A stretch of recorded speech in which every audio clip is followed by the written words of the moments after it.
Job साथियों, आप सबों का हार्दिक हार्दिक अभिनंदन है। आज इस प्लेटफॉर्म से मैं आप लोग को जो सबसे बेहतरीन चीज है वो मैं देने की कोशिश करूंगा और आपके मतलब समझिए ऐसा कि मैं पहले भी सहायक आचार्य के लिए लगातार 1 मंथ तक इससे जो भी जानकारी थी वो देने की कोशिश कर रहे थे और लगातार इस चैनल के माध्यम से मैं दे ही रहा हूँ, लेकिन कुछ व्यस्तता के कारण कुछ मैं आपको बाद में बताऊंगा क्या व्यस्तता थी। लेकिन हाँ, अब सारा चीज हो गया है। जिस व्यस्तता के कारण मैं पिछले कुछ दिनों से लाइव या वीडियो नहीं बना पा रहा था, रीजन यही था। आज हम लोग बात करेंगे सहायक आचार्य की जो सबसे बड़ी दुविधा थी, वो कहीं ना कहीं एक सही रास्ते में जाने की कोशिश हो रही है या जाने का प्रयास देखा जा रहा है। जो सहायक आचार्य को हम लोग जो इसको मतलब समझिए एक तरह का जो होना चाहिए था, जो समझिए सहायक आचार्य के जो एग्जाम देते उसे एक नाइंसाफी टाइप का दिख रहा था कि नंबर ज्यादा होने के बावजूद भी उसको जगह नहीं मिल पा रहा था। तो वही चीज देखिए, संशोधित रिजल्ट में अधिक अंक वालों को क्यों हटाया। सबसे पहली बात, यदि आप रिजल्ट तैयार किए हैं तो उसमें जो नंबर है, पास नंबर है, अधिक नंबर है, उसको आपने क्यों हटाया, इसका कोई इसी के बारे में आज हम लोग डिस्कस करने वाले हैं कि आखिर क्यों हटाया गया है, क्या रीजन था। इन सब के बारे में हम लोग आज बात करेंगे और देखेंगे कि क्या क्या इसमें प्रोग्रेस आया है। देख सकते हैं कि ये सहायक आचार्य गणित व विज्ञान भर्ती के संशोधित रिजल्ट में कथित गड़बड़ियों पर हाईकोर्ट ने गुरुवार को जेएसएससी को फटकार लगाई है। देख लीजिए, ये सिर्फ अभी तक तो समझिए गणित व विज्ञान में, अभी भाषा और एसएसटी का भी बाकी है, यानी इससे साफ हो जाएगा उसका भी मतलब समझिए इसमें कुछ पॉजिटिव बात आता है तो एसएसटी और लैंग्वेज वाले को भी एक पॉजिटिव न्यूज मिलेगा। इसलिए मैं आप लोग के लिए ये समझिए डेडिकेटेड है, तो आप कुछ नहीं करना है, एक लाइक शेयर और सब्सक्राइब का बटन होगा, शेयर कर दीजिए, लाइक कर दीजिए और सब्सक्राइब भी कर दीजिए, ताकि इस तरह का न्यूज आपको मिलता रहे। नए हैं उनके लिए भी, और यदि हमारे ग्रुप में मतलब आप शामिल होना चाहते हैं तो 6205093636 में आप कांटेक्ट कीजिए और ग्रुप व्हाट्सएप ग्रुप में आपको शामिल कर दिया जाएगा। तो आगे की ओर बढ़ते हैं। जस्टिस आनंद सेन की अदालत ने जेएसएससी से यह बताने को कहा है कि किस नियम के आधार पर अधिक अंक वालों को सूची से बाहर किया गया है, जबकि उसने उनसे कम अंक वालों को संशोधित सूची में जगह नहीं दी गई है। देखिए, ये बहुत बड़ी बात है। आगे इसी के ग्राउंड पे समझिए बहुत कुछ होने वाला है। मैं बहुत दूर की बात बोल रहा हूँ।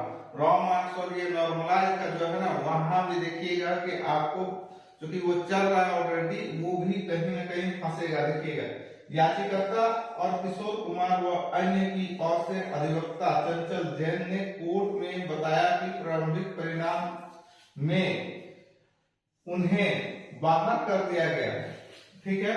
वहीं कई ऐसे उम्मीदवार सूची में रखे गए जिनके अंक कम थे। याचिकाकर्ता ने अपनी श्रेणी में अधिक अंक प्राप्त किए हैं और टेट भी उत्तीर्ण है। ध्यान दीजिए, अधिक अंक प्राप्त किया है और टेट भी उत्तीर्ण है। ऐसे में उनका बाहर होना प्रक्रिया पर सवाल खड़े करता है। इस पर कोर्ट ने प्रार्थी के मतलब समझिए एक तरह का है ना सुनवाई हुआ है। आगे देख सकते हैं कि क्या क्या हुआ है। यहाँ देख सकते हैं, हाईकोर्ट ने जेएसएससी से मांगी प्रक्रिया की जानकारी, सहायक आचार्य के संशोधित रिजल्ट को दी गई चुनौती। यानी इस प्रकार से समझ सकते हैं कि एक तरह का क्या मांगा गया कि आपसे प्रक्रिया मांगा गया है, ठीक है। इसलिए ध्यान रखिएगा, आपसे एक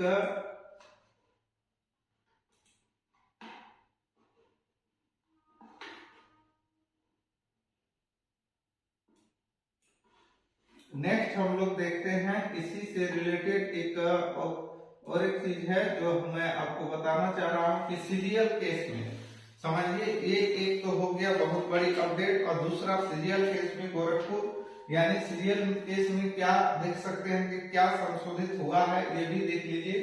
थोड़ी सी जल्दी हम लोग देख लेते हैं। देख सकते हैं कि क्या सीरियल के केस में गोरखपुर से रेल इंजीनियर गिरफ्तार।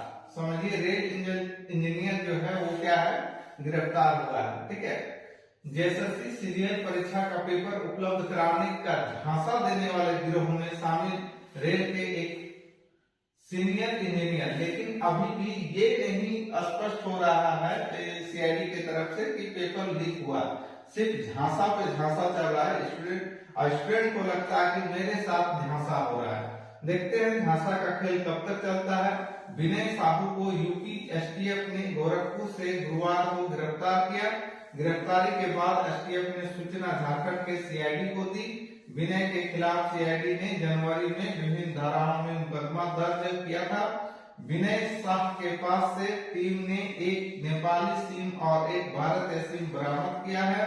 दरअसल इस मामले की जांच में सीआईडी गोरखपुर के संदीप त्रिपाठी और बनारस के मनोज कुमार को मास्टरमाइंड मान रही थी, लेकिन 22 मई को दोनों से पूछताछ में विनय और अनिश का नाम सामने आया था।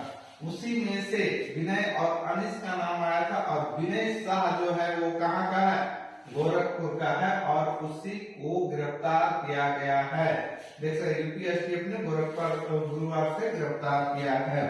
पूछताछ में विनय ने स्वीकार किया है कि उसने अपने साथी मनोज कुमार व संदीप त्रिपाठी के साथ मिलकर रांची के एक होटल में साजिश रची थी। अब ये आखिर इतना सारा क्वेश्चन मैच हो गया, कोई गेस समझिए क्वेश्चन होता है, आंसर आज तक कोई गेस नहीं किया है। ये झारखंड में ही संभव हो सकता है कि यहाँ आंसर गेस होता है। तो ये तरीका जो है ये स्टूडेंट के साथ झांसा ना हो, ये मैं विनती कर रहा हूँ हर सरकार से। आप सही एंगल से जांच कीजिए और ये स्पष्ट कॉमन आदमी को समझ में आ रहा है कि ये पेपर लीक है, लेकिन पता नहीं किस एंगल से आप लोग जांच कर रहे हैं, अभी तक मुझे समझ में नहीं आ रहा है। आपको हमसे ज्यादा जानकारी होगी, लेकिन उम्मीद करते हैं अंत तक ये कैंसिल होगा, अभी तक जैसे हम लोग को उम्मीद है। चलिए आज का यहीं तक, फिर मिलेंगे इस किसी अन्य टॉपिक पे, और तब तक के लिए शुभ मंगल हो। जोहार, आप सबका धन्यवाद। और इस चैनल में नए हैं तो फिर से रिक्वेस्ट है कि इस चैनल को ज्यादा लाइक शेयर सब्सक्राइब कीजिए। Thank you very much.